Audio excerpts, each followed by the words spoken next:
Good morning. I'm Steve Duble. I'm the Vice President of Harris County Democratic Lawyers Association. We welcome you today. We have participants from all over the state, and as people are coming in from the waiting room, we'll give them a few minutes before we start today. We'd like to welcome all the members of Texas Democratic Lawyers Association across the state. It's a newly formed organization, and we've also got a number of organizations, including the Fort Bend Democratic Lawyers Association, that are all cropping up, modeled after what we built here in Harris County and what we hope to build going into the next election as a voter protection team and into the future. I'm filling in for Mike Doyle today, our president, who is actually in trial, one of the few trials in Harris County going on. And Harold, how many people, do we have everybody on board, or should we give them a few minutes? Looks like we have a little over 100, about 110 now. Okay. Are people still coming in? I'll go ahead and start, and as they come in, we'll be going through the preliminary stuff. Before we get to today's program, Criminal Justice in the Time of COVID, which is a great panel that Nata Cornelio put together, I just want to take a moment to acknowledge everything we're having to deal with that's going on. We've now had over 200,000 people in the United States die of COVID, preventable deaths. If only we had better policies and better policymakers and better leaders in place. We're all shell-shocked with the injustice of no real indictment of officers who killed Breonna Taylor and what's going on in Louisville, and the untimely death of Ruth Bader Ginsburg, just on the heels of the death of Congressman John Lewis. There's so much to process. We're all collectively mourning and stressing out. We're all tired, we're worn down, but it's very important that we take a deep breath and we get ready going into the elections in November. There's so much to do. All of you out there, if you haven't volunteered yet and you're able to volunteer as either a poll worker, an election worker, or in any way in the election process, we need all the lawyers we can get and all the law students we can get and other people that are good problem solvers to help facilitate everybody's right to vote during this election. What we're talking about today is yet another crisis we need to learn more about and we need to address. We have an excellent panel that Nata Cornelio put together to talk about criminal justice in the time of COVID. We've got the great Sheriff Ed Gonzalez, the great Fort Bend DA Brian Middleton, and Judge Chris Morton. But before we get to that, I have a few announcements.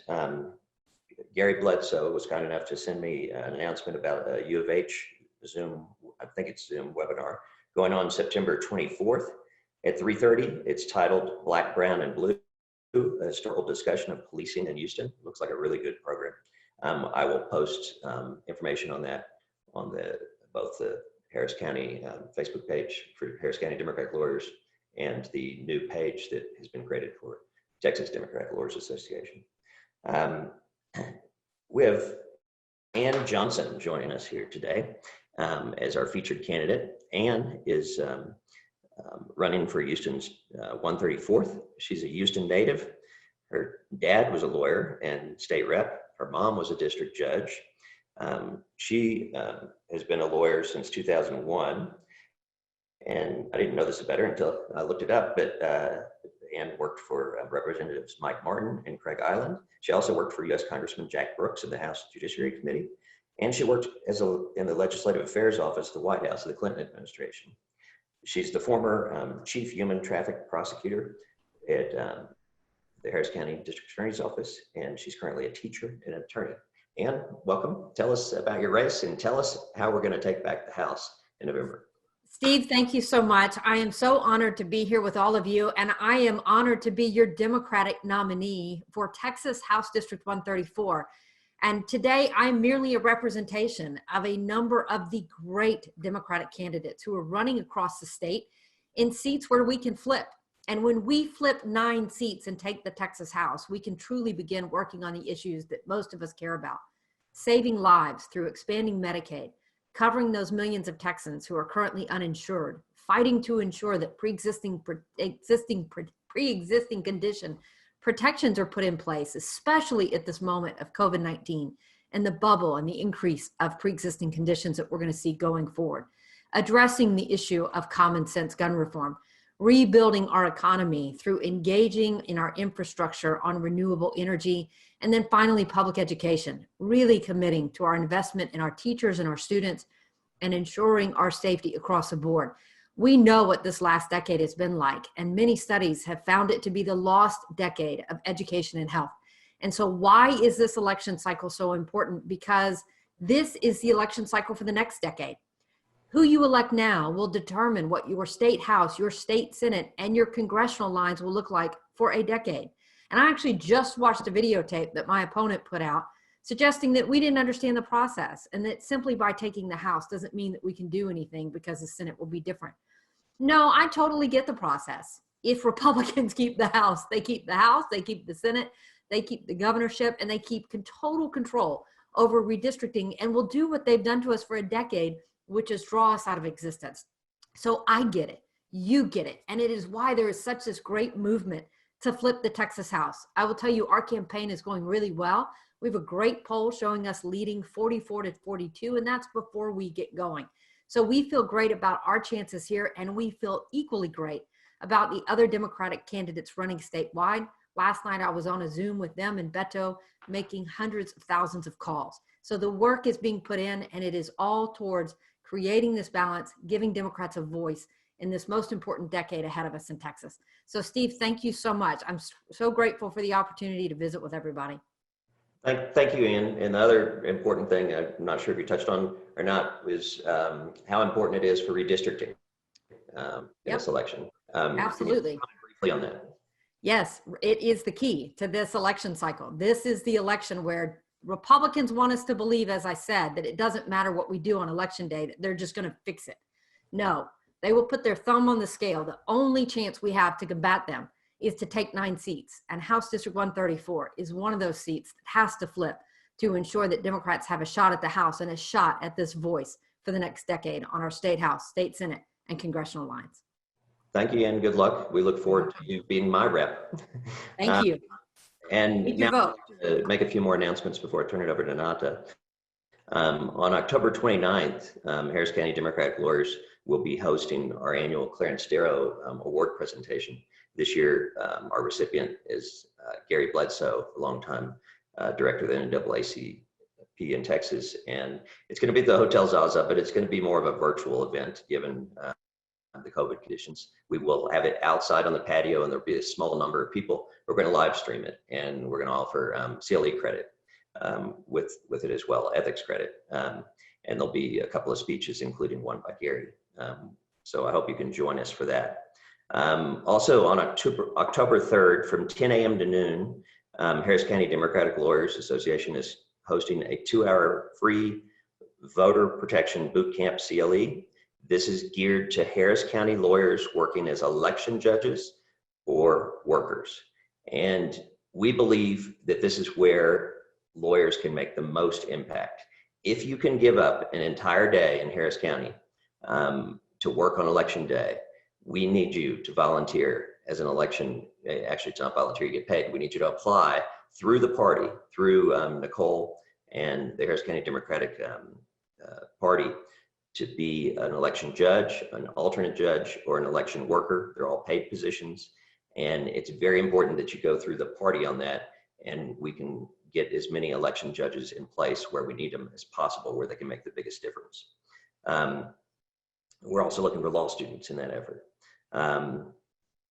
So if you're available from on November 3rd from 6 a.m. to the last voter at your location, sign up, and we'll post in the chat room, and we'll post it on our Facebook page where you can sign up to be an election worker or volunteer to be one through the Harris County Democratic Party.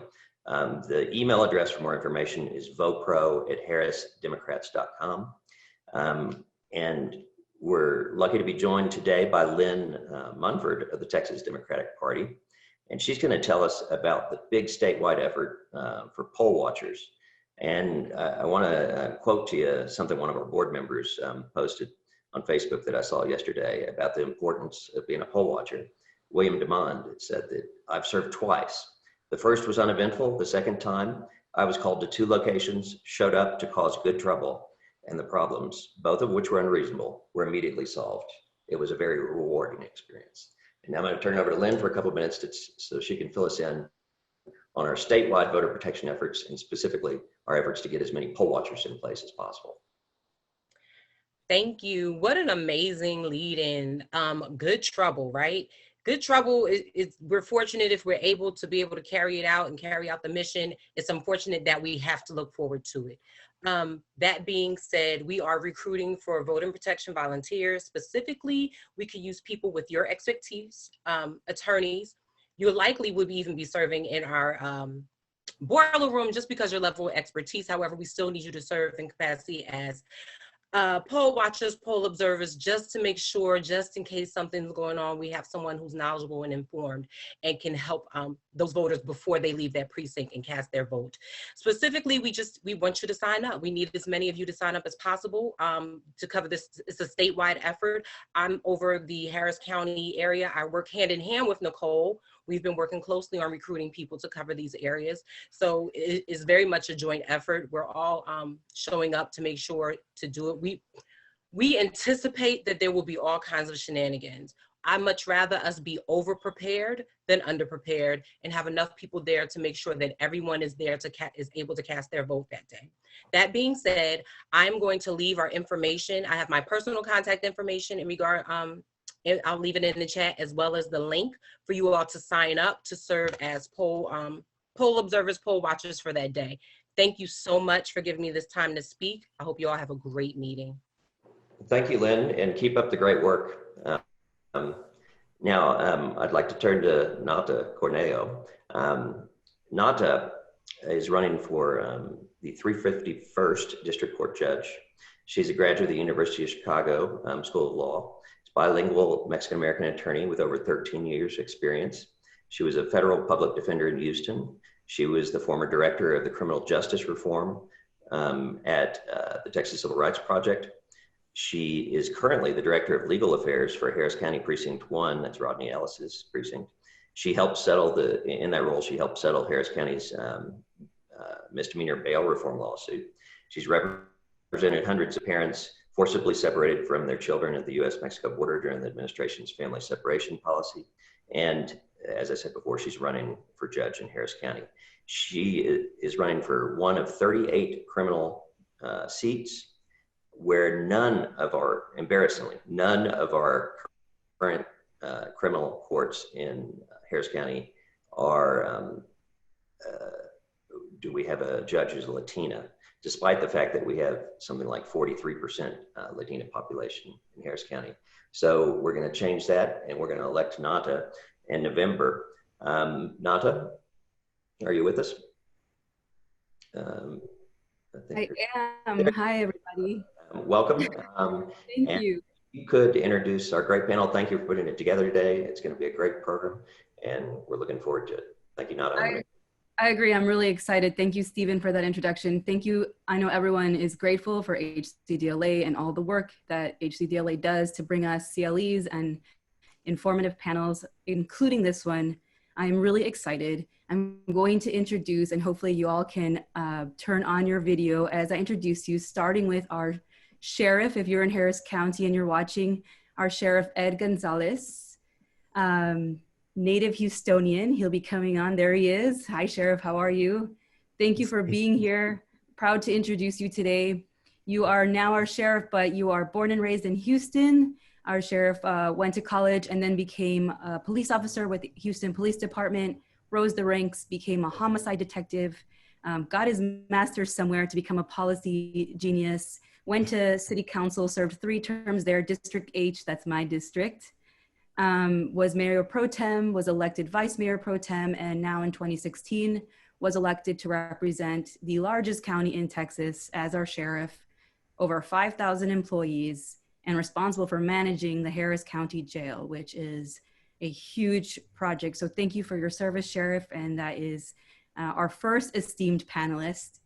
Next, we have our Fort Bend District Attorney, Brian Middleton.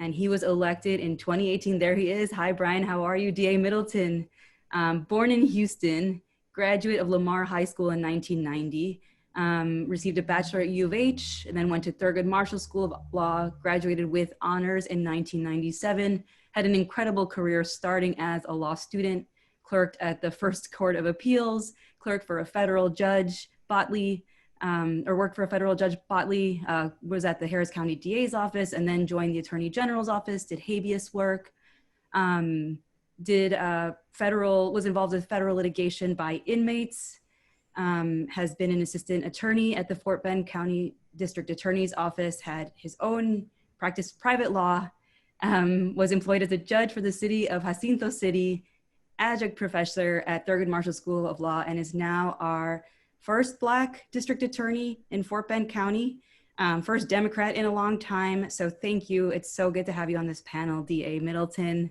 And then last but not least, our third man on the panel. That's why you guys have me. We have Judge Chris Morton. He is our esteemed judge of the 230th District Court. He is on this panel. He is one of our felony judges. Grew up in a small town in North Carolina, enlisted in the National Guard, served 6 years in the Army, graduated from University of North Carolina, international business, and did business, but moved to Houston and joined the ranks of the legal world and went to U of H Law School. Served at the district attorney's office and was in private practice as a defense lawyer, and then campaigned on criminal justice reform, and we now have him on one of our felony benches. So thank you so much to each and every one of you, the panelists. I'm so proud to host this panel and have this conversation with leaders in our criminal justice system about what COVID has done to our justice system. Really quickly, but not too quickly, before we jump into COVID, you know, this is the justice panel, and I would be remiss to not recognize national events that are front page 24-hour news right now, and that is not only the killing of Breonna Taylor and other Black Americans in this country, but the lack of indictment of 2 of the 3 officers who shot her. And I just wanted to hear from the panel, if possible. I know DA Middleton, you said you would comment.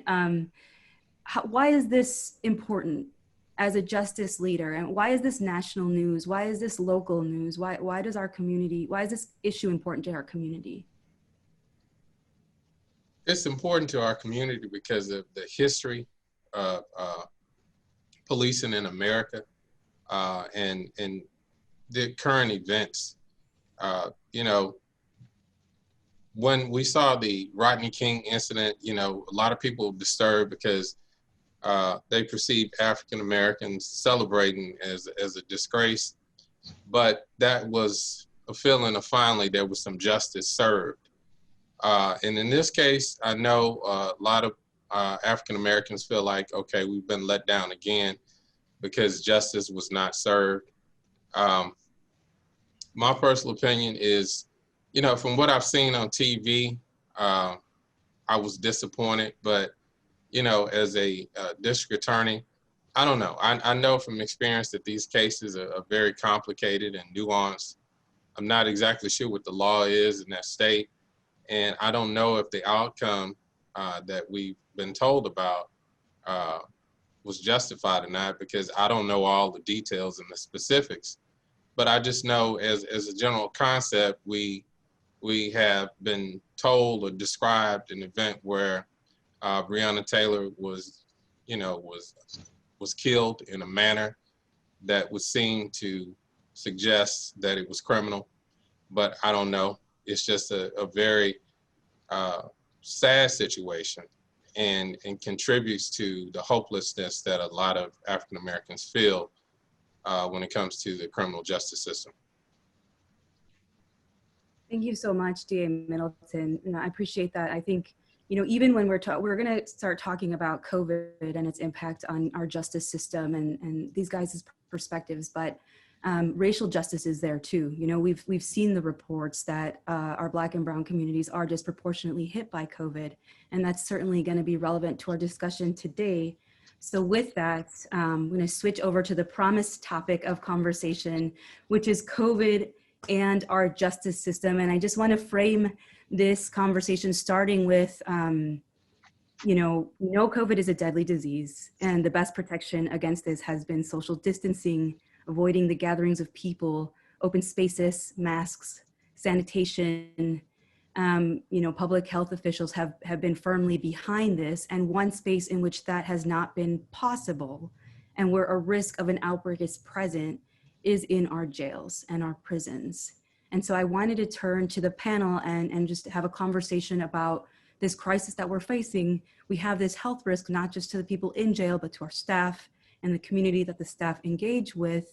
What do we do? I mean, it's March, it's April, we can go back in time a little bit. And I want to start with you, Sheriff, as the person statutorily required to manage our jail. Take it from here. Tell us a Thank you little so bit about. much. I appreciate the introduction, and to everybody that's tuning in.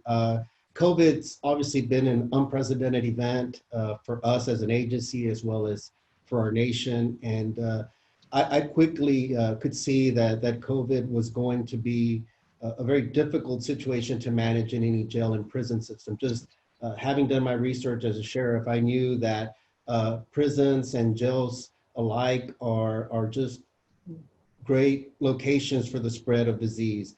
Our buildings are designed to have tight confines by design. In our jail, being the largest in the state and the second largest in the country, we had upwards of 8,000 individuals, plus also our own teammates that have to serve those clients that we have to protect each and every day. So it was going to be a challenge, and it's a challenge for a number of reasons. Is one, we still have jail churn. Every day, we still have people coming into the system, and if sufficient clients aren't being released on one end, then at some point it's going to continue back up. And while we could revise policy a little bit, we still have so many agencies within Harris County that it's still very difficult, even if we try to focus on only housing those that may be deemed to be most serious defendants. Nonetheless, we still have fresh people coming in every day.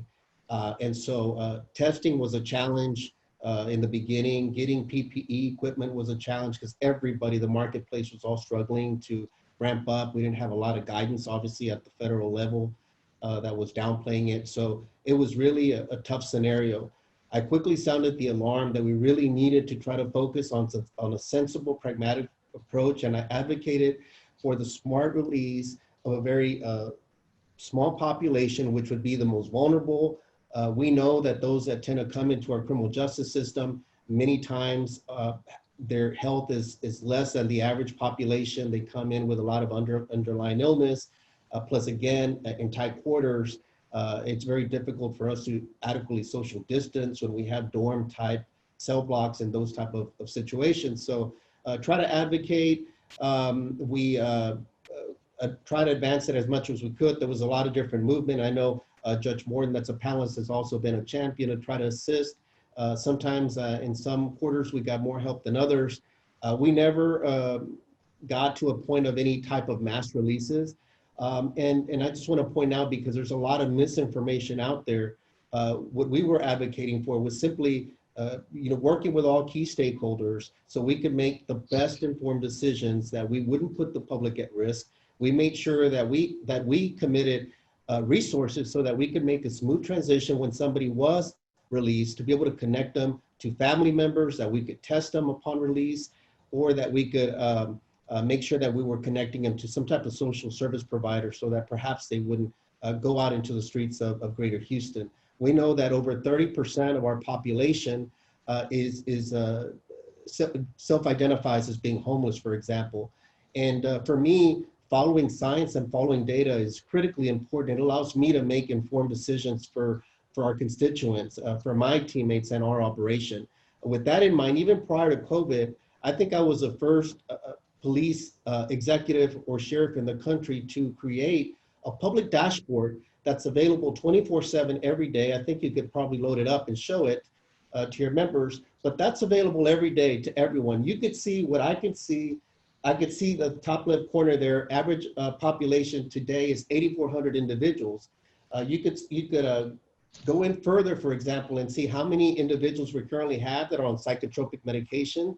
So we have an intersect in the criminal justice system, especially on the jail side, where we could see how many individuals are impacted by mental health. You see there on the left, homeless self-reported. As of today, I have over, I can't see the numbers, but you could see it's usually a pretty high percentage. You could see the type of crimes we have. you could see that over 70% of the individuals locked up in most county jails, at least for us, are pretrial individuals, meaning these individuals have yet to be convicted of anything. And so there's a lot of different issues that we could see. We could see some of the racial disparities that we see every day being a jail administrator. I know that on average, about 50% of our daily defendants are African-American, 50%, and about 25%, sometimes a little bit lower, are Latinos. So about 75% here in Harris County that are in the confines of our county jail are Black and brown individuals. And so again, there's a lot of information that can help inform our decisions. And that's what we want, is we want to be good good government. At the end of the day, we want public safety. That's our priority. But, you know, we don't have to be, you know, public policy can't be designed based on outliers out in the community or boogeymans or anything like that. It should be informed by research. It should be informed by pretrial research for us to create a better system that works for everybody, that keeps the community safe, but then also respects the Constitution and make sure that people aren't unnecessarily housed or jailed during pretrial detention. So again, I'm very passionate about this. I could keep talking about it on and on, but I'll pause there. But again, you could see a lot of the information every day that helps inform our decisions. We made it public so that the community also can do research, can write about it, and just learn about the ins and outs of daily jail administration, because it's a very challenging and complex system. We operate a city within a city, obviously with COVID as well, and there's been a slowdown in our courts. Even post-Harvey, we've never fully recovered to our full capacity in our courts. And now with backlogs and the felony dockets and things like that, it just puts other elements in place that we've got to really tackle. And I like what you said earlier, that it really is a system. I, at the end of the day, do not determine who's in or out of our jails. That's not my direct area of responsibility, but I can only raise awareness about some of the challenges operating a county jail system. And then I also want to speak specifically, just real quickly in closing, about what you mentioned about the impacts of COVID, is that jail health is community health. And one thing that we wanted to eliminate was that myth of, well, aren't they safer being in the jailhouse? Aren't we in the community safer because they're not out in the community spreading it? Well, sometimes it's our own employees, unfortunately, that because they're coming in and out of community are spreading it sometimes, either to coworkers. So we've had to ramp up testing. Now we've tested almost every employee inside our jail system. We've tested over 95% of the defendants in our jail system as well, which I think is probably unprecedented rates. Our infection rate is actually lower than the city and county, even inside a jail system. So we've done phenomenal work. I brought in an infectious disease response team led by Dr. Brown that's been excellent. Their sole focus is to limit the spread of the virus within our jail system. But at the end of the day, my concern was that we could see a massive outbreak. We're still concerned that we could see a surge again in October when you couple that with the flu.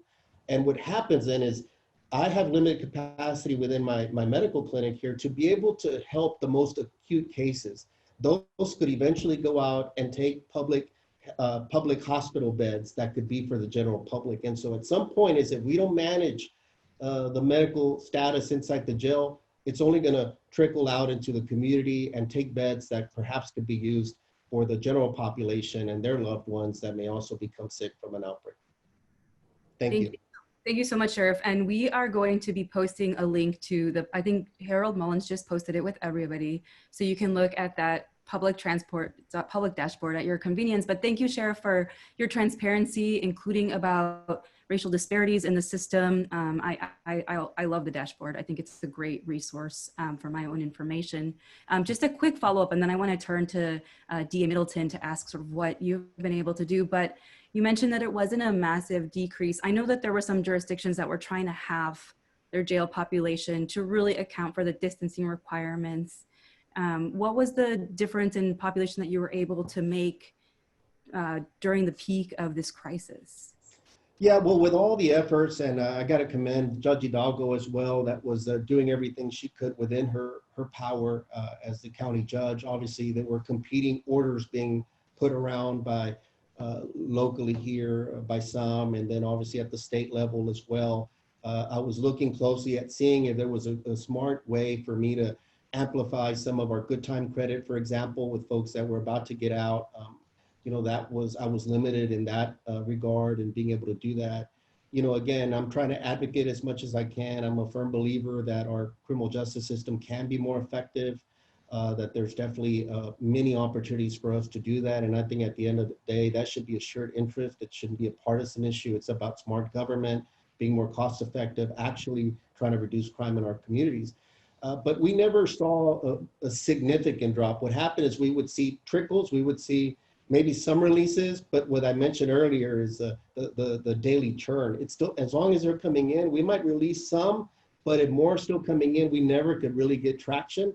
At our best moment, we were probably down to about 7,300 individuals. Most of those obviously were on the misdemeanor side in terms of those that were released.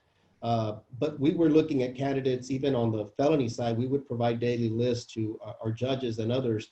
For example, on drug charges, nonviolent drug charges, people that did have a violent past for it to be reviewed. But again, with different analysis of those, obviously those in the decision-making process felt that maybe some were not good candidates. You know, I'll leave that to whatever deliberations they had on that, but we were never able to get significant traction on reducing it enough. We were down to maybe 7,300. Today, as you saw on the dashboard, we're back up to 8,400. And with the slowdown in the courts, that's a serious concern. And then people also need to understand that I was also grappling with the state basically shutting its doors from the state prison system, being those that we deem to be quote unquote paper ready and ready to now transition to the state system because their cases were actually heard and they were moving on to complete their sentences as they should in the state. We were keeping them here as well. So it's adding an extra burden here where we're not even getting that relief. Now they're starting to open up a little bit, but for a few months there, they shut down and it really was putting us in a big bind with all these different factors. It really has been a perfect storm for us. But again, you know, a testament to my team here at the Harris County Sheriff's Office. Thank you, Sheriff. And I promised to shift to DA Middleton, but I do want to note that our population is more than twice New York City's, even though their population in the jail, even though their actual population is much larger than ours. So DA Middleton, kind of turning to you as a prosecutor and your role in the justice system, you see this public health crisis coming. You know, what do you do to respond and consider the safety of everybody, including the health? You know, the first thing we did, we made an assessment of the people that we had detained in our county jail and at our juvenile detention center and beginning, you know, evaluating people for release. Fortunately for our county jail, we had already implemented diversion programs, which had already had the effect of cutting our jail population in half. You know, in 2018, we had an average daily population of 854 inmates. By the time COVID came around, we were at about 494. And right after the shutdown, we saw it dip under 400 and, you know, it started to come back up. But we were already in a position to where we had lowered our jail population. We have this big modern jail out here in Fort Bend County, and the result of lowering the population is that we had empty pods. And so the sheriff was able to isolate and socially distance the inmates, which was an advantage of having the diversion programs. With our juvenile detention center, you know, it required a little bit more work. We were able to release some juveniles who were nonviolent and cut that population in half. And also with the cooperation of law enforcement, the referrals were readjusted so some of the less serious offenses were not arrested. So we were able to lower that population, and the net benefit is that we haven't had any large outbreaks of COVID-19, either in the detention center for juveniles or in the county jail. So, I mean, it's had its impact, obviously, on the court system and how we function. A lot of our prosecutors are working remotely. Jury trials have been a challenge. So, we're using technology. I know Harris County is so much larger and so much more technologically advanced. Here, we learn to do things a smarter way. I mean, having, bond hearings virtually. So it has had the impact of kind of pushing us along and doing things in a better way. So, not all bad, but, we're rolling with the punches out here. Do you, can you just talk briefly about some of the major markers of your diversion program? Do you have it published somewhere? Yeah, we're working on that, the public facing side of it. But, we began our diversion programs in 2019. And if you were to look at it on a graph, you would see a steady decline in the jail population. Another contributing factor is, the rejection of the marijuana cases, the misdemeanor amounts. And so those two factors had the impact of a steady decline in the jail population. So, if you make the request to my office, we can provide that, but we don't have a public facing application like our great sheriff, Ed Gonzalez.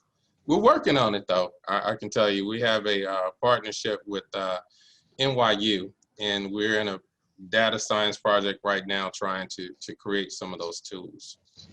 But no, thank you so much. And I didn't mean to put you on blast. Thank you for that. And congratulations on having the population before COVID hit so that you were able to meet some of the public health needs. I want to shift to Judge Morton, sort of from a court's perspective, right? What do you do? And I know that the courts did do something, but I want to address something that Sheriff said a while back. And there was a little push and pull between County Judge Lina Hidalgo and our district courts. And I wonder if you could tell us what happened and also how the courts have systemically or broadly addressed this COVID crisis. Well, thank you. It's an honor to be here. I appreciate you inviting me to join this panel. I'm starstruck with our sheriff and DA Middleton. These guys are wonderful. They're doing a wonderful job. I know Sheriff Gonzalez was bragging about his team. I know we rely upon them a great deal. They're constantly updating us on information for jail populations, and that has been crucial throughout the pandemic. That's allowed us and enabled us to respond quicker to certain issues. Without Sheriff Gonzalez's leadership here in Harris County, things would be much worse off than they are. Early on, yes, there was a lot of headbutting between different agencies within the government, different branches of the government. We have 22 felony district courts that deal specifically with felony inmates and felony cases, felony trials, and they're all very different. We are all in a sense chiefs within our own small domain. So when we all get together, it's not always easy to move in the right direction, and that's natural with the judiciary.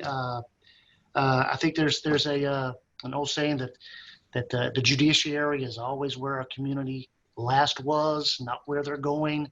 So we tend to be at the tail end of change. We are trying to change that, and one of the things that COVID-19 has enabled us to do is make certain changes a priority.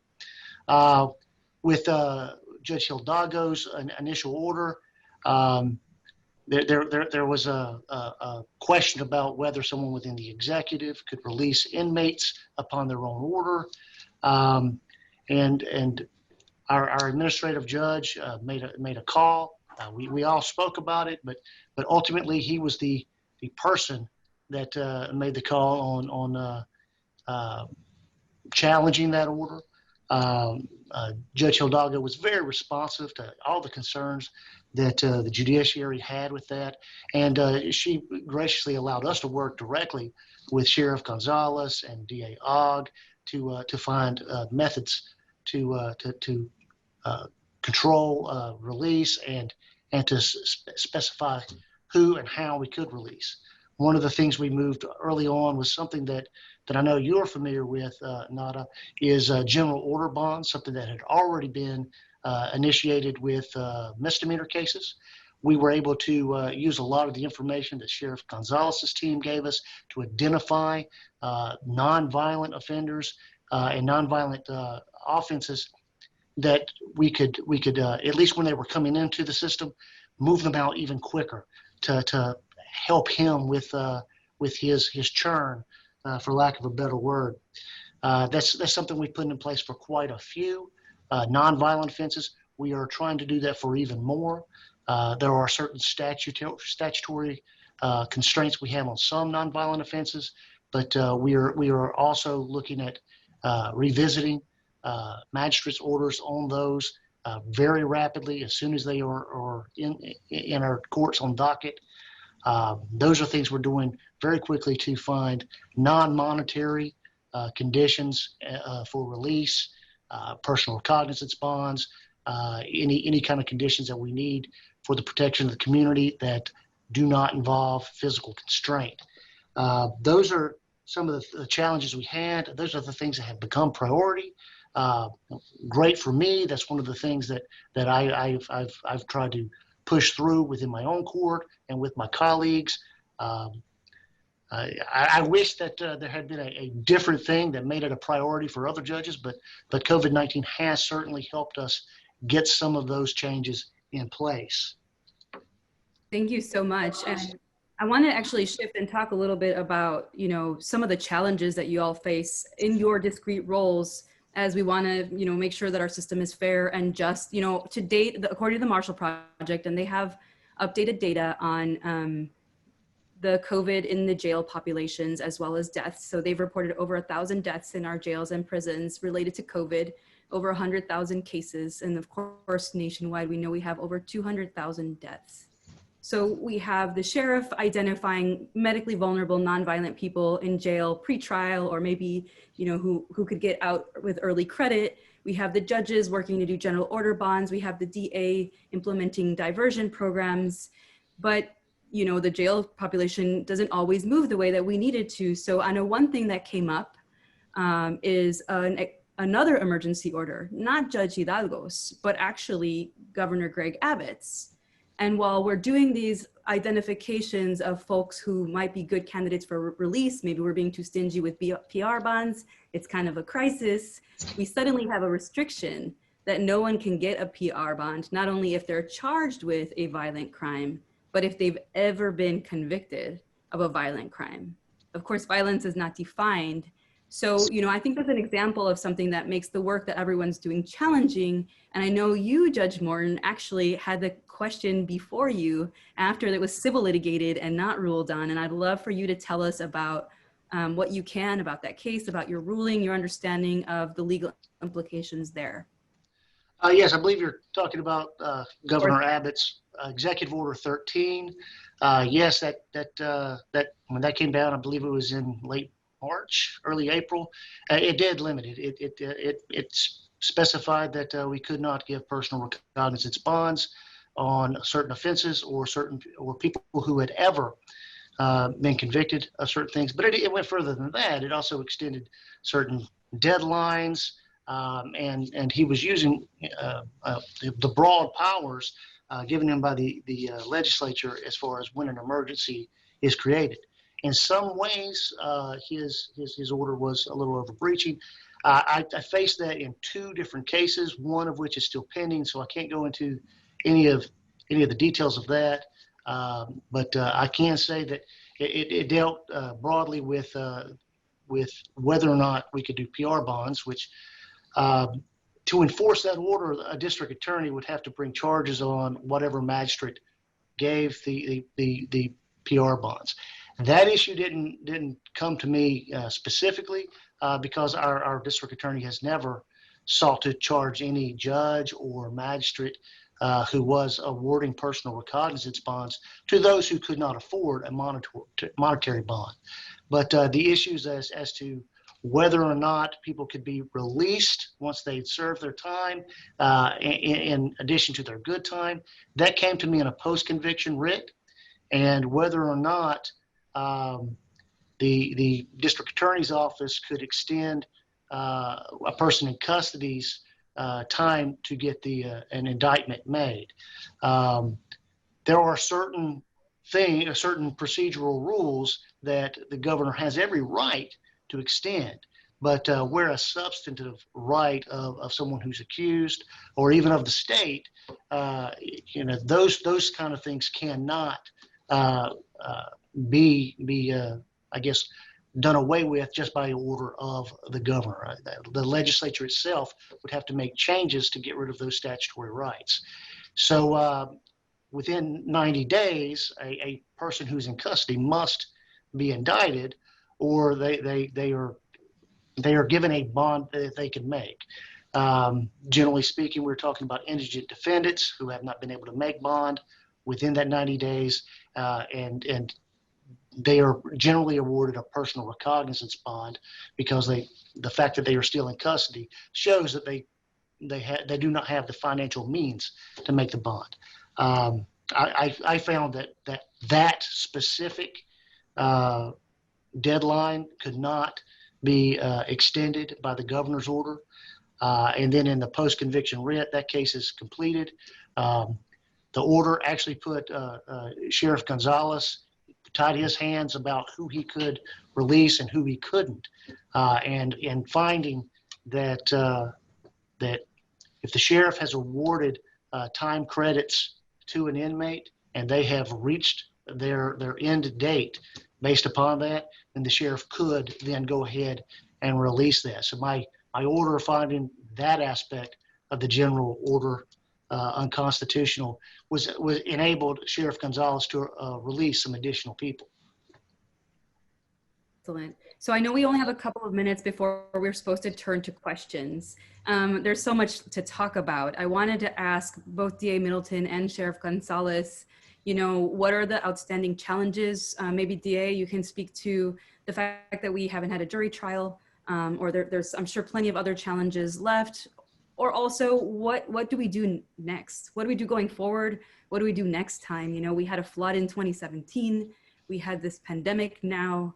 How do we better prepare for these emergencies so that, we don't have to, so that we have a plan in place? DA, do you want to start and then close with our honorable sheriff? Great. Yeah. I think there have been a lot of lessons learned in terms of what our capabilities are and using technology to accomplish a lot of things. One of the hurdles right now is jury trials and the impediments that masks present to jury selection. So that's one of the things that we're going to have to figure out. And I think in the end, the Court of Appeals are going to straighten out for us. But, some of these other matters like, pretrial motions, bond hearings, at least for Fort Bend County, we've been doing all that live, and we've discovered, hey, we can accomplish this safely virtually. And so we've had 2 jury trials recently. They went fairly well, but I'm expecting that there'll be appeals, and the issues raised will probably be addressed, and I'm not too optimistic about the outcome of that. But, going forward, we have to figure out ways, because, this is a pandemic, but I think we'll have more epidemics, and use of masks will continue to be common in our society.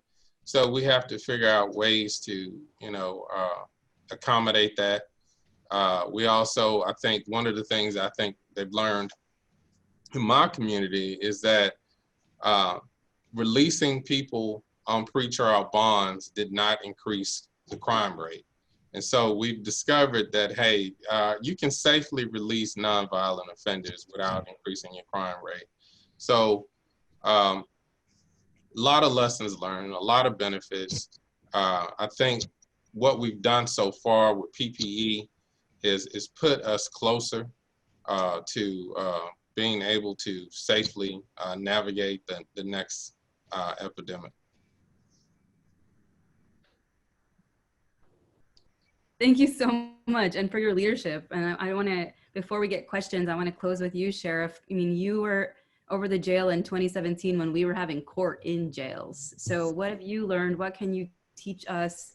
How do we look ahead so that it's better next time or now? Yeah. Yes, I think some of the challenges that still await us, I think that we're still in a COVID situation. As we know, there's still not an active vaccine. And then I'm still a little bit concerned about what the rollout will look like potentially and how fast we could get it to the hands of everyone, just because I was disappointed in the way mass testing was rolled out even initially. So that's yet to be seen. But specifically is medical experts are telling me that we could potentially see another surge in October, which is almost upon us.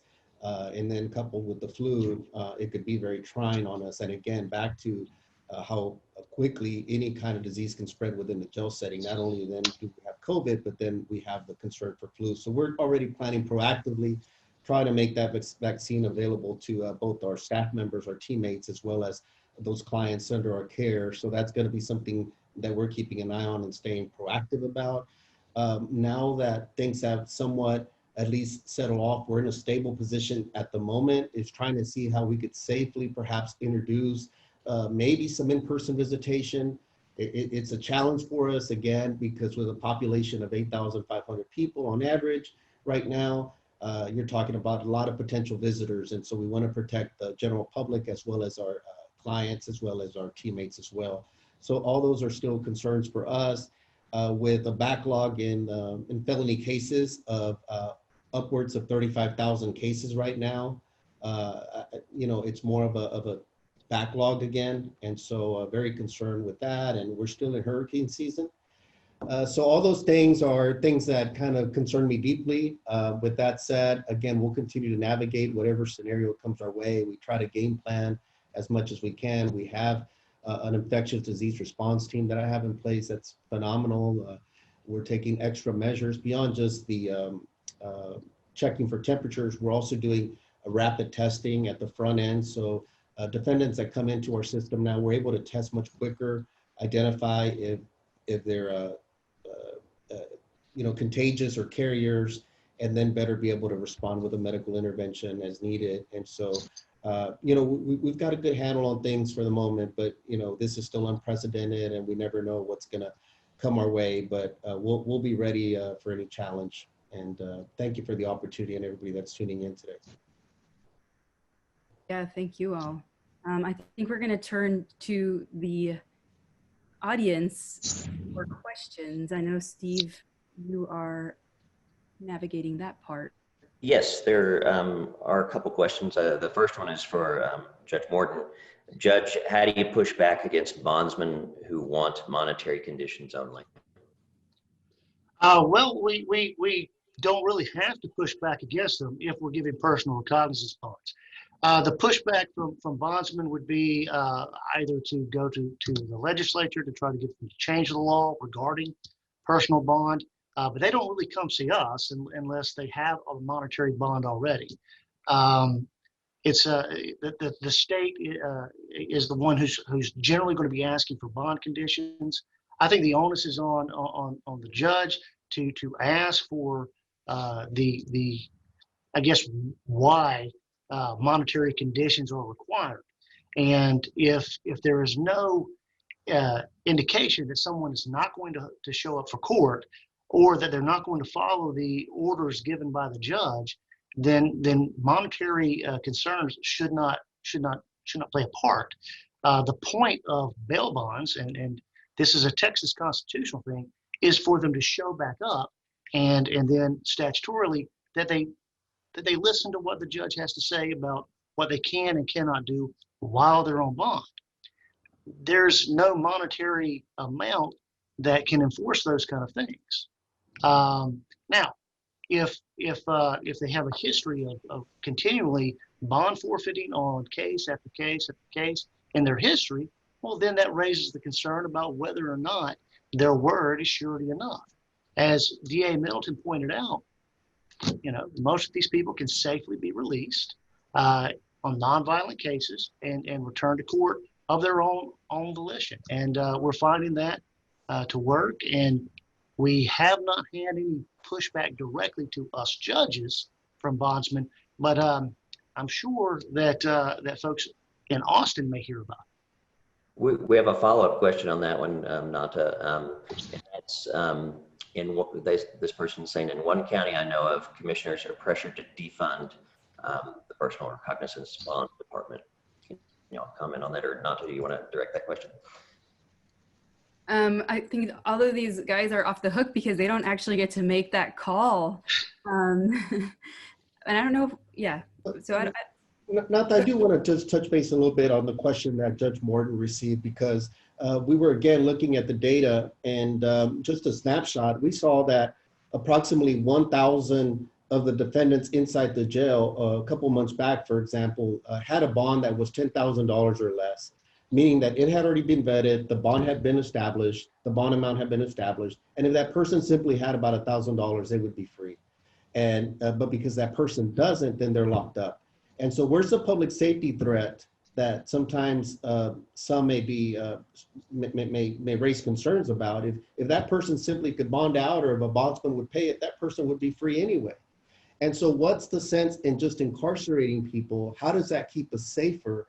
You know, and I think the broader social issue that obviously this isn't the right forum for it, but we did research and we learned that here in Harris County every year, we have 90,000 children that have a parent that's incarcerated in our jail. So really, that really creates another issue that society's going to have to pay for at some point in the future, because those are likely individuals that will become justice involved. The trauma that sometimes is a result of mass incarceration is well documented, and these children could ultimately be those that occupy future jail space. And so we've got to be thinking proactively as a society, because again, you know, part of it, I hope, is for us as Texans to move to more of an intentional based system of correction, which we never really truly had.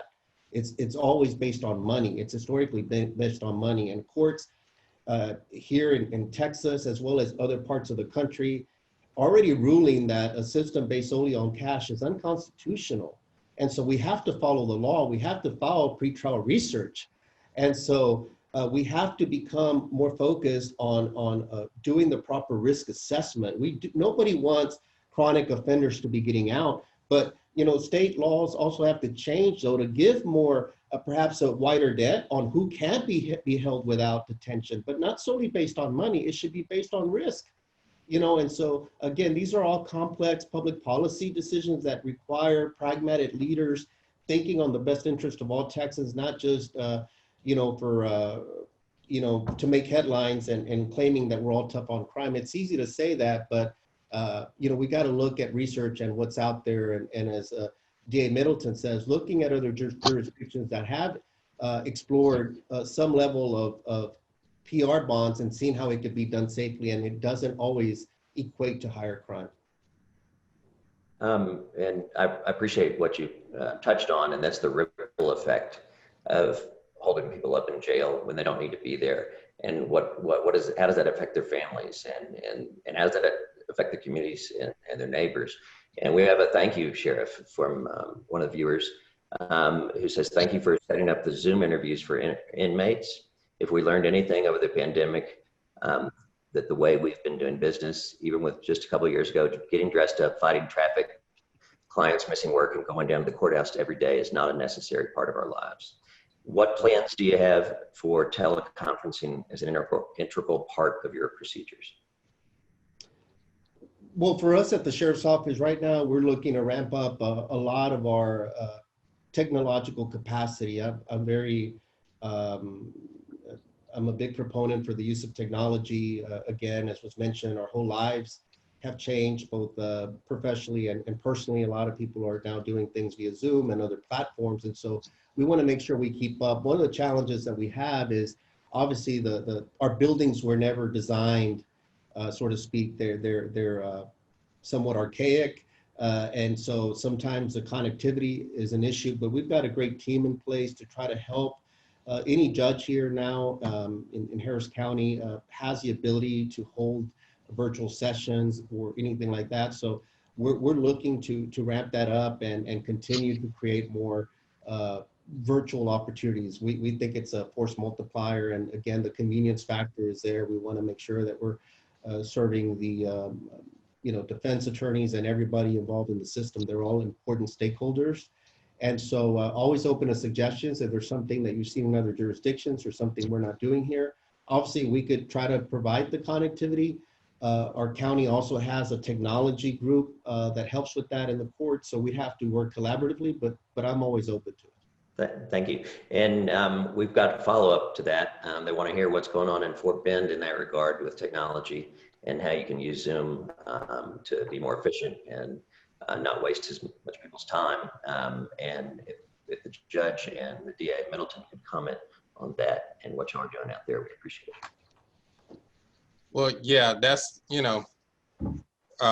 fortunately for Fort Bend County, Sheriff Nails always was forward thinking in terms of technology. So that technology has been available for quite some time. In fact, when I was doing criminal defense, I had the capability of having a video conference with my clients. It was just for updates. I would never talk about attorney-client privilege stuff, but the technology has always been there. It still exists. And one thing that Sheriff Gonzalez was saying, one of the biggest lessons that we've learned is that our rooms are too small now. And so, COVID has changed our whole perspective on things. So. And Judge, it looks like there's a follow-up question for you on whether we can set up Zoom dockets for non-issue settings. I know in my court, every docket is Zoom capable. I don't require any attorneys to make physical appearances unless they want to. I know when I was a criminal defense attorney, I would have been uncomfortable if my client had to physically be there and I wasn't. So obviously we allow that. But any attorney that does not want to show up for any docket or even for hearings, we allow them to Zoom in. The only folks who are required to be in court are those who specifically have to be there, either for documentation or going into custody or something of that nature. And if it was trial, that would be a different issue, I believe, as DA Middleton pointed out earlier.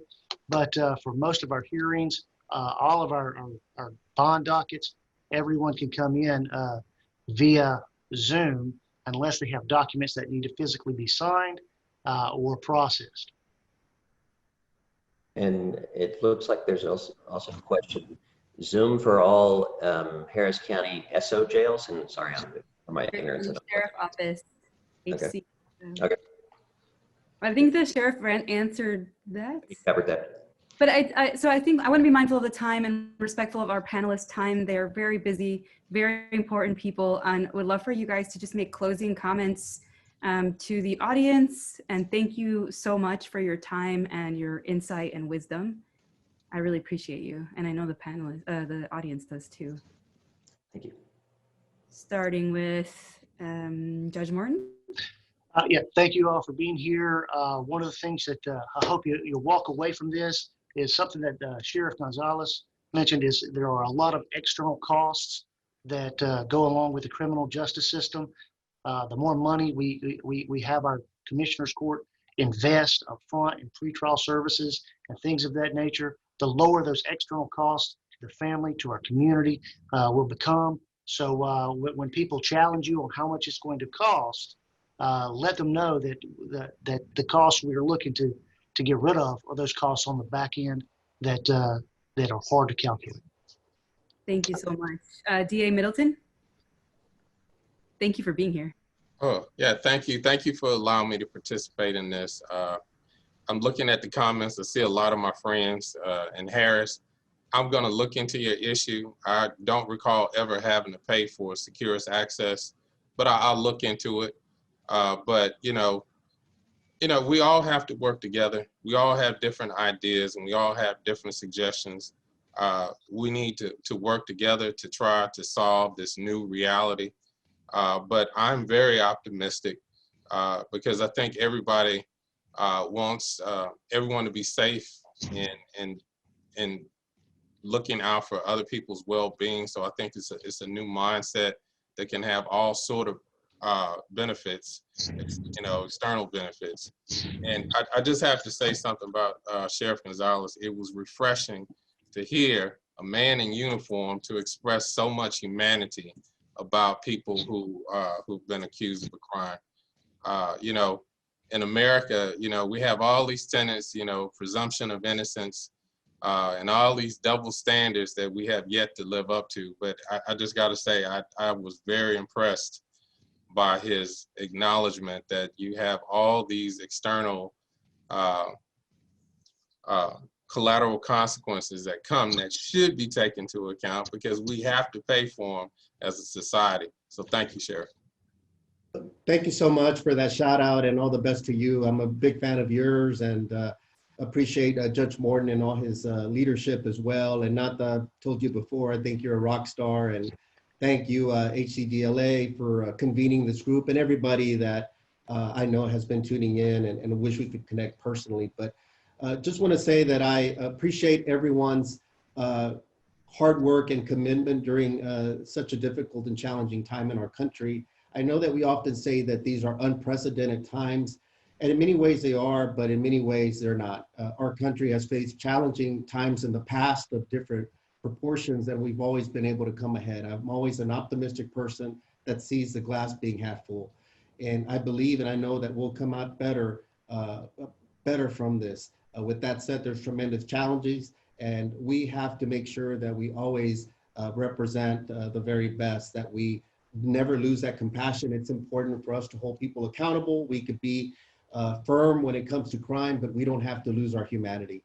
We can remember that it's human beings with families and other loved ones at stake. And above all, we want a fair and equitable and effective system for everyone.